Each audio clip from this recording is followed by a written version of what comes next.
16 intervening night Medipalli ఈ Uppal zone పరిధిలో ఉన్నటువంటి మేడిపల్లి పోలీస్ స్టేషన్ పరిధిలో ఒక 9 ఇళ్లలో వరుసగా దొంగతనాలు జరిగినాయని చెప్పేసి మాకు సమాచారం వచ్చింది. దాంతో ఇమీడియట్గా క్రైమ్స్ డీసీపీ గారు, నేను, మా ACP, inspector and crimes team అందరం కూడా ఆ సీన్ విజిట్ చేసాము. అక్కడున్న ఆధారాలు సేకరించడం జరిగింది. ఎవరైతే బాధితులు ఉన్నారో వాళ్ళు ఇచ్చిన కంప్లైంట్ మేరకు వాళ్ళు చెప్పింది ఏంటంటే ఒక 25 తులాల గోల్డ్, ఒక 6 కేజీల సిల్వరు, ఒక 2 లక్షల రూపాయల క్యాష్ పోయిందని చెప్పేసి మాకు కంప్లైంట్ ఇవ్వడం జరిగింది 9 హౌసెస్లో.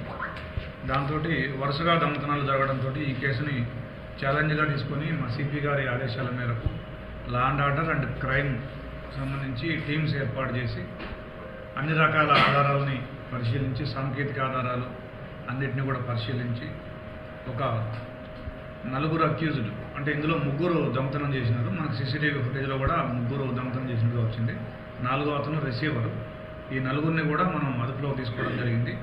వీళ్ళ వివరాలు ఏంటంటే వీళ్ళు ఢిల్లీకి చెందిన వాళ్ళు. ఒక అతను, ఇతను మహాదేవ్జా, తర్వాత పవన్ గుప్తా అని ఇతను కూడా ఢిల్లీకి చెందిన వ్యక్తి, ఇంకొక ఆయన మంగళ్ సింగ్, ఇతను కాన్పూర్. ఈ 3 దొంగతనం చేసిన వాడు. 4వ వ్యక్తి శ్రీరామ్ వీరేంద్ర అని చెప్పేసి, ఈయన కూడా బీహార్కి చెందిన వ్యక్తి, ఇతను రిసీవ్ చేసుకున్నాడు. సో దీంట్లో మనము వీళ్ళు చెప్పిన వ్యక్తి ఏంటంటే ఈ బంగారం ఏదైతే దొరికిందో అది తీసుకెళ్ళి రిసీవర్కి ఇస్తే అతను ఒక 6 lakhs రూపీస్ ఇచ్చినాడు వీళ్ళకి. దాన్ని తలా 2 lakhs పంచుకొని వాళ్ళు దాంట్లో ఇప్పుడు మనకి 2 lakhs రికవర్ అయింది. మిగిలింది కూడా రికవర్ చేయడానికి ప్రయత్నం చేస్తున్నాము. మళ్ళీ పోలీస్ కస్టడీ తీసుకొని వాళ్ళతో ఇంటరాగేట్ చేసి మిగిలింది కూడా రికవర్ చేస్తాము.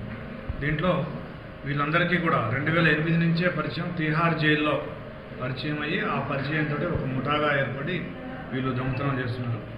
వీళ్ళలో A1 మీద 16 కేసులు ఉన్నాయి. A1 అంటే మహాదేవ్జా, A2 పవన్ గుప్తా మీద 15 కేసులు ఉన్నాయి. A3 మంగళ్ సింగ్ మీద 9 కేసులు ఉన్నాయి. వీరందరినీ కూడా అనేక సాంకేతిక ఆధారాలు, అనేక కష్ట నష్టాలకు ఓర్చి వీళ్ళని పట్టుకున్నటువంటి మా టీం, మా law and order team and crime టీంని అభినందిస్తున్నాం.